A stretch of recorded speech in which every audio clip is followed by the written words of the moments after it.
Hello दोस्तों, नमस्कार। एक बार फिर से स्वागत है आपके अपने यूट्यूब चैनल देव जी के ट्रिक्स में।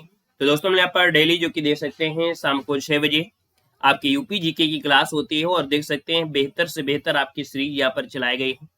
जैसे कि आपके 5 ऑप्शन होते हैं और 5 ऑप्शन में भी आपको बदलाव देखने को मिले होंगे। हमारे इस सीरीज में आपको देख सकते हैं उपयुक्त में से कोई नहीं और इनमें से एक से अधिक वाले भी ऑप्शन यहाँ पर इंक्लूड किए गए हैं, है ना, ताकि थोड़ा सा और आपको एडवांस लेवल में चलना है, एडवांस तरीके से सोच कर चलना है ना। तो इसलिए आपको इस प्रकार के ऑप्शन भी यहाँ पर रखे गए हैं। गुड इवनिंग, नमस्ते सभी को, जय हिंद सभी को, गुड इवनिंग सभी को, नमस्ते, खुश रहिए, सबल बनाए। चलिए, आवाज वगैरह आ रही है, एक बार सभी लोग कमेंट कर दीजिएगा। इसके बाद हम लोग क्लास की स्टार्ट करते हैं। तब तक आप लोग सेशन को लाइक कर दीजिएगा, चैनल को सब्सक्राइब कर लीजिएगा और अभी तक हमारे ऐप से नहीं जुड़े हैं तो आप लोग हमारे ऐप से भी जुड़ सकते हैं। वहां पर भी आपकी यूपी जीके की आपकी कुछ पीडीएफ फ्री भी उपलब्ध कराए गए हैं, है ना, और काफी चीजें आपको, काफी कंटेंट है जो आपका फ्री उपलब्ध कराया गया है, ठीक है ना।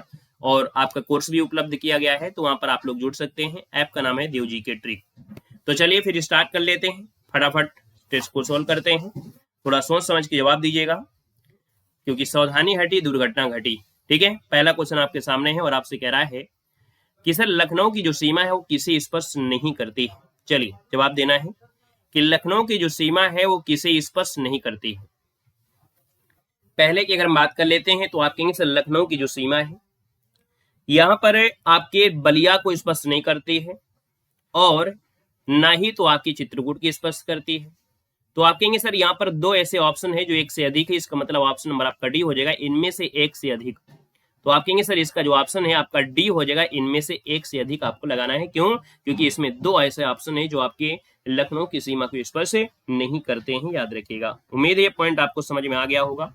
लखनऊ जो कि आपकी गोमती नदी के किनारे आपका बसा हुआ है ना, और इसकी स्थापना देखा जाए तो आपके 1775 ईस्वी में किया गया था, जो कि नवाब आसुद्दौला के माध्यम से किया गया था। और ये जो लखनऊ है आज से नहीं, बहुत पहले से ही बहुसांस्कृतिक शहर रहा है और नवाबों ने इस शहर को संरक्षित किया था। तो इसलिए आपका आंसर क्या हो गया? डी नंबर है, राइट हो जाएगा। आइएगा नेक्स्ट क्वेश्चन के साथ। नेक्स्ट क्वेश्चन आपके सामने है और आपसे कह रहा है, यहाँ पर क्वेश्चन है, निम्न में से कौन सा जिला है जो बुंदेलखंड क्षेत्र का है। यहाँ पर दे सकते हैं बुंदेलखंड क्षेत्र के अंतर जो आपका आता है, इनमें से कौन आता है।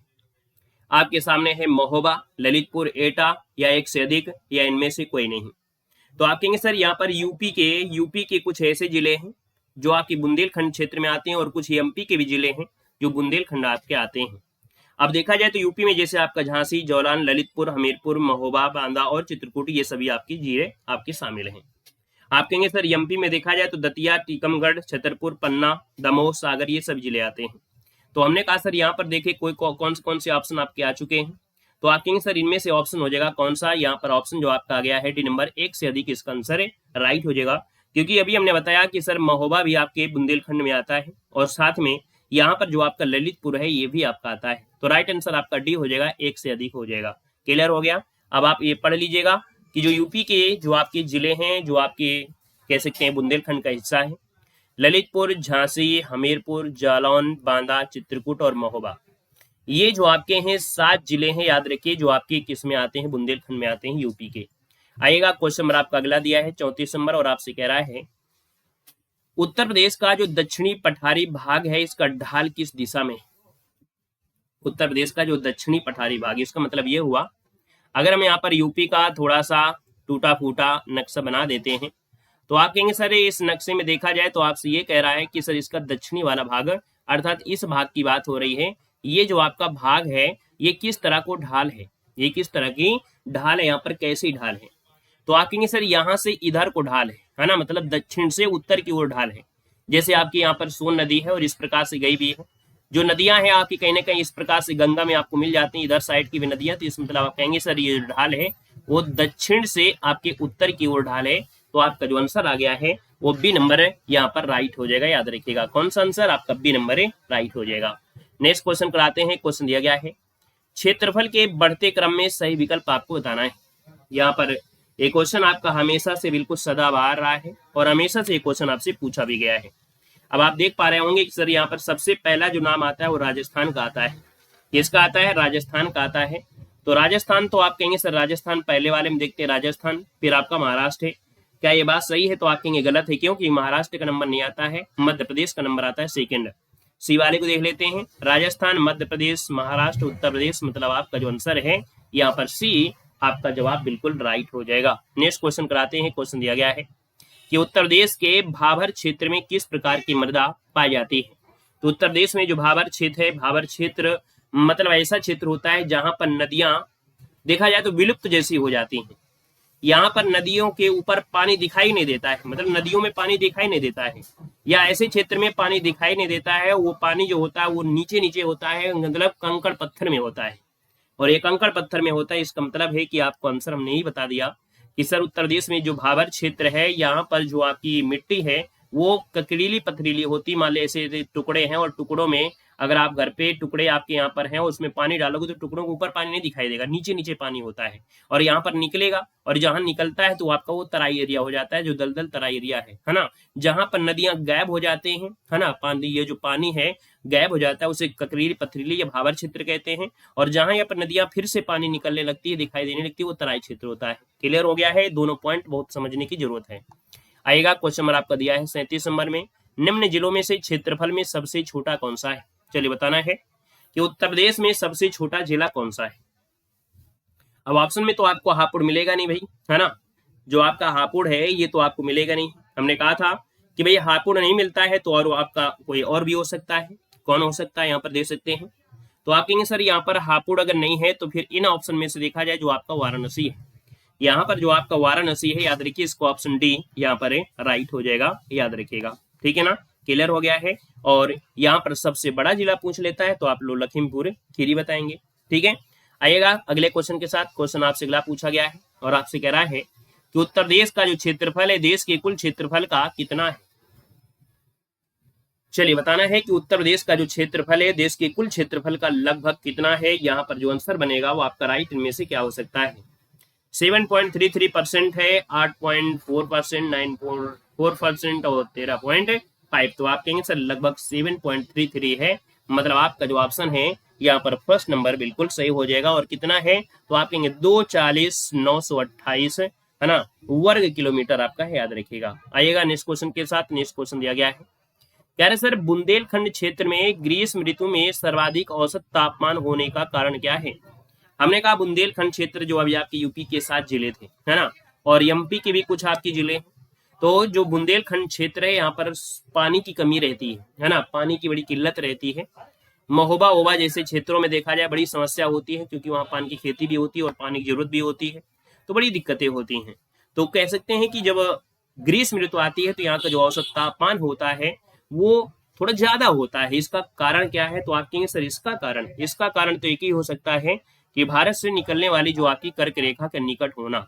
तो कहेंगे सर कर्क रेखा से निकट होने के कारण यहाँ का जो ग्रीष्म ऋतु में तापमान सर्वाधिक लगभग आपका होता है, तो आपका आंसर हो जाएगा बी नंबर।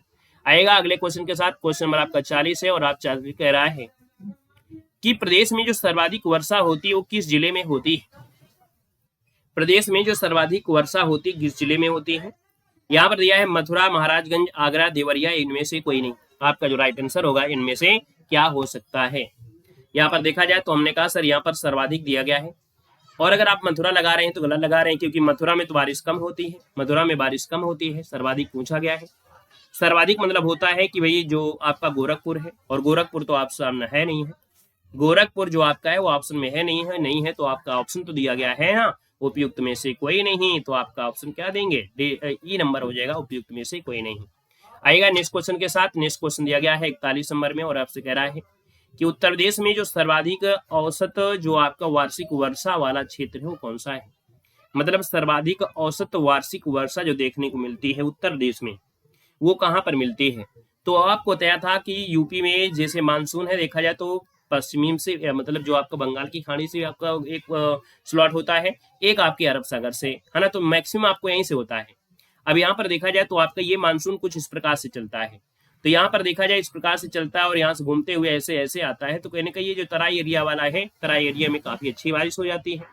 तो आप कहेंगे सर यहाँ पर जो आपका आंसर है 41 नंबर में 41 का जो ऑप्शन आ गया है वो राइट हो जाएगा, तराई क्षेत्र इसका आंसर राइट हो जाएगा बी नंबर। क्लियर हो रहा है। सेशन को लाइक शेयर करते चलिए भाई, कंजूसी नहीं करने की, है ना। सभी लोग जितने लोग जुड़े हैं सेशन को लाइक करिएगा, ऑफलाइन है तो ऑफलाइन, लाइव है तो लाइव आइएगा। नेक्स्ट क्वेश्चन दिया गया और आपसे कह रहा है कि प्रदेश में जो भाबर और तराई क्षेत्र है इसका विस्तार कहां से कहां तक देखने को मिलेगा। तो ये बताइए भाबर और तराई क्षेत्र जो आपको मिलेगा है ना वो कहां पर मिलेगा।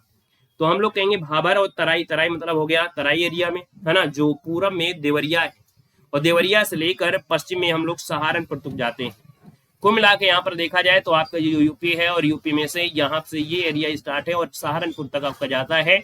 तो कहीं ना कहीं देखा जाए तो आप कहेंगे सर सहारनपुर से लेकर या आपके ललितपुर में या देवरिया से, तो आप कहेंगे सर देवरिया से, क्योंकि यहाँ से आपसे दिया गया है आपसे यहाँ से, तो आप कहेंगे सर पूरब में देवरिया से लेकर आपके पश्चिम में सहारनपुर, और यहाँ पर उत्तर दिया गया था तो उत्तर न करके आप लोग यहाँ से बोलेंगे इस प्रकार से हम लोग, क्योंकि पूरब पश्चिम ऐसे करते हैं।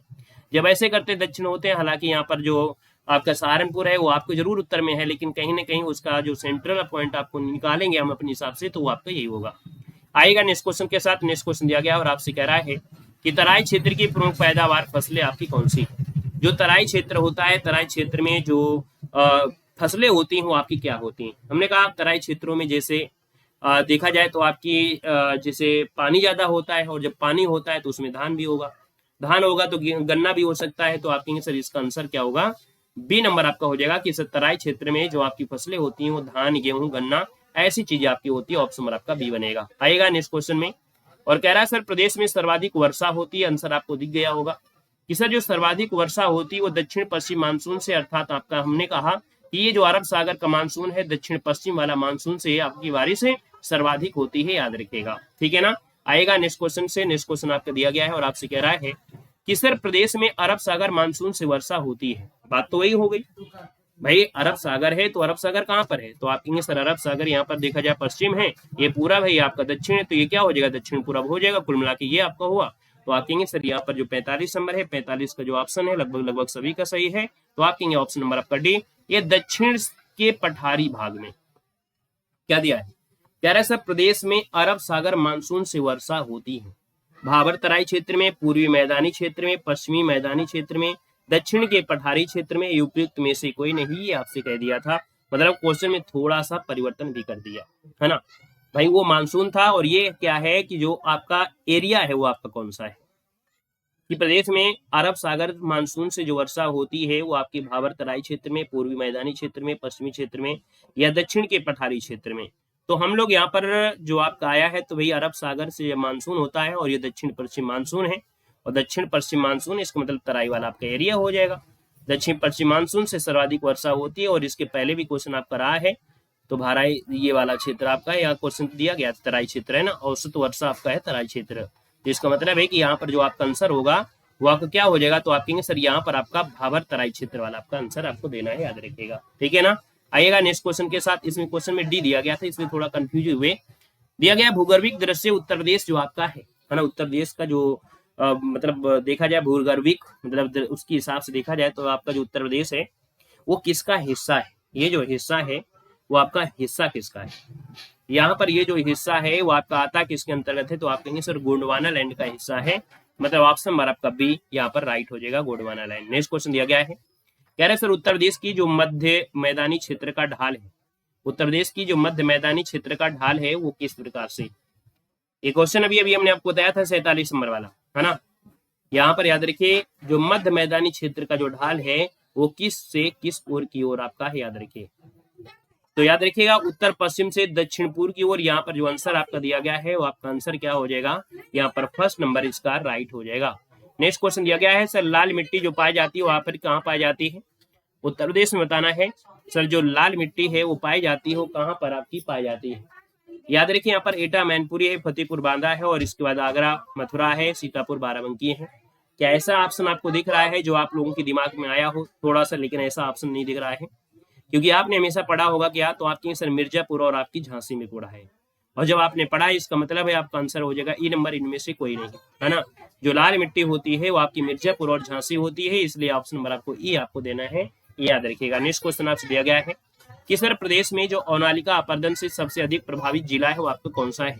अनालिका अपर्दन से सबसे अधिक प्रभावित जो जिला पड़ता है 49 नंबर में, वो राइट इनमें से क्या हो जाएगा, तो आप कहेंगे सर ये इटावा है। इटावा है तो ऑप्शन नंबर आपका सी यहाँ पर राइट हो जाएगा। क्योंकि आपको इस वाले एरिया में जो मिट्टी मिलेगी वो आपको बालुई मिट्टी मिलेगी, है ना, और बालुई मिट्टी मिलेगी तो आपका आंसर यहाँ पर सी हो जाएगा, आपकी इटावा बनेगा। आइएगा नेक्स्ट क्वेश्चन के साथ। नेक्स्ट क्वेश्चन दिया गया है कि प्रदेश में वायु मृदा अपरदन से सबसे अधिक प्रभावित क्षेत्र कौन सा है। तो हमने कहा जो इटावा है, इटावा कहाँ पड़ता है, यूपी में पश्चिमी क्षेत्र पड़ता है, और जब पश्चिमी क्षेत्र में पड़ता है तो फिर आपका आंसर भी हो जाएगा बी नंबर, पश्चिमी क्षेत्र इसका आंसर है, राइट हो जाएगा बी नंबर। आइएगा अगले क्वेश्चन में। क्वेश्चन आपसे दिया गया है प्रदेश के मैदानी क्षेत्र में पुरानी जलोढ़ मृदा को किस नाम से जानते हैं। प्रदेश में जो मैदानी क्षेत्र है वहां पर जो पुरानी जलोढ़ मृदा होती है उसे क्या कहते हैं। हमने कहा था जलोढ़ मृदा आपकी दो प्रकार की होती है, एक आपकी होती है नवीन जलोढ़ मृदा, है ना, और दूसरी होती है यहाँ पर पुरानी जलोढ़ मृदा। नवीन जलोढ़ मृदा को हम लोग कहते हैं खादर कहते हैं, और पुरानी को बोलते हैं बांगर। क्या बोलते हैं, बांगर। तो आपका आंसर क्या हो गया, राइट आंसर आपका डी, यहाँ पर बांगर हो जाएगा। अगले क्वेश्चन कराते हैं। क्वेश्चन दिया गया है और आपसे कह रहा है यहाँ पर कि प्रदेश में भोंटा मृदा पाई जाती है। प्रदेश में जो भोंटा मृदा है वो आपकी पाई जाती है, और ये भोंटा मृदा जो पाई जाती है वो आपकी कहाँ पर पाई जाती है। यहाँ पर देखिए 52 नंबर है, और 52 की अगर हम बात कर लेते हैं तो दोस्तों याद रखिए जो आपके विंध्य का जो क्षेत्र है, कौन, यहाँ पर विंध्य का क्षेत्र है, यहाँ पर जो आपकी पाई जाती है भोंटा मृदा पाई जाती है। आपका जो आंसर है यहाँ पर सी, यहाँ पर राइट हो जाएगा, याद रखिएगा, यहाँ पर विंध्य क्षेत्र बनेगा। नेक्स्ट क्वेश्चन दिया गया है और आपसे कह रहा है कि प्रदेश में पाई जाने वाली लाल मिट्टी वाले क्षेत्र की प्रमुख फसलें क्या है। तो लाल मिट्टी में देखा जाए तो आपकी फसलें कौन सी उगाई जा सकती हैं काफी अच्छी तरीके से। यहाँ पर आपका जो आंसर है 53 नंबर में, तो पहला ऑप्शन यहाँ पर धान गन्ना है, गेहूं जौ है, दलहन और तिलहन है। ये बात हो रही है लाल मिट्टी वाला, और लाल मिट्टी वाला है तो आपके दलहन और तिलहन होता है, इसका मतलब ऑप्शन आपका सी यहाँ पर राइट हो जाएगा। अर्थात जो आपने अभी पढ़ा था, है ना, झांसी वाला एरिया, तो इसका आंसर आपका सी जिसका आ रहा है बिल्कुल राइट हो जाएगा, दलहन और तिलहन होता है। अगला क्वेश्चन दिया गया है किसे रेह बंजर या कल्लर के नाम से जानते हैं। मतलब एक ऐसी मिट्टी होती है जिसका नाम रेह कहते हैं, इसको बंजर भी कहते हैं, इसको कल्लर भी कहते हैं। और ये जो मिट्टी है वो आपकी है कौन सी, यहाँ पर ये जो मिट्टी है ये होती है, इसको ऊसर कहते हैं। क्या बोलते हैं, तो इसको ऊसर मृदा कहते हैं, ऊसर भूमि कहते हैं। ऑप्शन नंबर आपका डी राइट हो जाएगा, ऊसर भूमि कहे जाएंगे। क्लियर है। आएगा नेक्स्ट क्वेश्चन के साथ। नेक्स्ट क्वेश्चन दिया गया है कि सर वायु अपरदन से सर्वाधिक प्रभावित क्षेत्र जो आपके हैं इनमें से कौन है, कौन से जिले हैं जो सर्वाधिक वायु से प्रभावित हैं। यहाँ पर आपका जो आंसर बनेगा वो आपका राइट हो जाएगा। हमने कहा सर पश्चिमी क्षेत्र में जो आपका आता है वो आपके आगरा है और आपका मथुरा है, मतलब वायु प्रदूषण से प्रभावित क्षेत्र आपका हो जाएगा आगरा और मथुरा। ऑप्शन आपका फर्स्ट यहाँ पर राइट हो जाएगा। अगला है कि उत्तर प्रदेश की पूर्व से पश्चिम तक की कुल लंबाई कितनी है। उत्तर प्रदेश की पूरब से पश्चिम, याद रखिएगा, जैसे कि अभी हमने बताया कि जैसे मान लीजिए आपका यूपी है और यूपी में से आपकी पूरब पश्चिम बोला है, इस प्रकार से, ये प्रकार से, है ना। लंबाई, ऊंचाई और चौड़ाई नहीं कह रहा है ना। आपके दिमाग में आया 240 लगा दिया, नहीं, ये बात हो रही है लंबाई की, बात हो रही है। और लंबाई की अगर बात कर लेते हैं तो आपको याद होगा कि इसकी लंबाई आपकी 650 है। कितनी है, 650 लगभग आपकी है। और 650 है तो भी ऐसा कोई ऑप्शन है नहीं है, आप कहीं 600 लगा देंगे, लेकिन 600 से अच्छा है कि आप उपयुक्त में से कोई नहीं, क्यों दिया गया, इसलिए दिया गया है। तो भी ऑप्शन आपको इनमें से कोई नहीं आपको देना है, क्योंकि यहाँ पर पूरब से पश्चिम की जो कुल लंबाई वो 650 किलोमीटर है, इसलिए ऑप्शन आपको ई देना है। याद रखिए, यही गलती आपकी हो रही थी। आइएगा नेक्स्ट क्वेश्चन में कि उत्तर प्रदेश में जो सर्वाधिक वर्षा का जो क्षेत्र है वो कौन सा है। उत्तर प्रदेश में जो सर्वाधिक वर्षा का क्षेत्र है वो आपका है कौन, यहाँ पर 57 नंबर में। तो अभी बताया गया था आपको, 2-3 क्वेश्चन ऐसे मिले हैं। आपका जो तराई क्षेत्र है, यहाँ सर्वाधिक वर्षा वाला क्षेत्र है। ऑप्शन नंबर आपको फर्स्ट राइट हो जाएगा। अगला क्वेश्चन आपसे दिया गया और आपसे कह रहा है उत्तर प्रदेश की जो जलवायु हो आपकी कैसी है। उत्तर प्रदेश की जो जलवायु है वो आपकी है कैसी। हमने कहा देखो मानसूनी तो होगी, है ना, और साथ में उष्णकटिबंधीय भी है। कैसी है, मानसूनी और उष्णकटिबंधीय है। उस हिसाब से हम अगर देखे जाए तो फिर आपका आंसर इनमें से क्या हो जाएगा। तो यहाँ पर आप कहेंगे सर यहाँ पर देखिए उष्णकटिबंधीय और मानसूनी, मतलब ऑप्शन नंबर आपका बी यहाँ पर राइट हो जाएगा, बी नंबर आपका बन जाएगा। अगला क्वेश्चन दिया गया उत्तर प्रदेश में सबसे कम गर्मी किस जिले में पड़ती है। सबसे कम गर्मी पूछा गया है, सबसे कम पूछा गया है, ज्यादा नहीं पूछा गया है। उत्तर प्रदेश में सबसे कम गर्मी किस जिले में पड़ती है। अब तो बुढ़िया बिस्तर बांध के गर्मियों में वही जाना है ना। कहेंगे सर यहाँ पर देखा जाए तो आपका दिया है झांसी, आगरा, बरेली और मुरादाबाद। यहाँ पर जो आपका आंसर है वो आपका होगा क्या, तो आप कहेंगे सर इनमें से आपका जो बरेली है क्या है, यहाँ पर बरेली है। ऑप्शन नंबर आपका सी यहाँ पर राइट हो जाएगा। दोस्तों याद रखिएगा, हालांकि अगर बरेली नहीं होता है तो इसी आसपास एरिया में जैसे आपका बाराबंकी पड़ जाता है, वो भी इसके आसपास के एरिया में आ जाता है ना। और अगर ज्यादा पूछ लेता तो झांसी और आगरा जिले में सबसे ज्यादा गर्मी पड़ती है। ठीक है, झांसी और आगरा में सबसे ज्यादा गर्मी पड़ती है। लेकिन अगर बरेली ना होता तो इसके आसपास जो आपका एरिया होगा, जैसे मान लो आप बाराबंकी जिला है तो वहां पर हो जाता है ना। तो आप कहेंगे सर इसका आंसर आपका सी बरेली आपका आंसर राइट हो जाएगा। नेक्स्ट क्वेश्चन दिया है, उत्तर प्रदेश का सबसे ठंडा महीना कौन सा है? उत्तर प्रदेश का सबसे ठंडा महीना बता सकते हैं क्या? सबसे ठंडा महीना कौन सा है? उत्तर प्रदेश में कब सर्दी पड़ती है?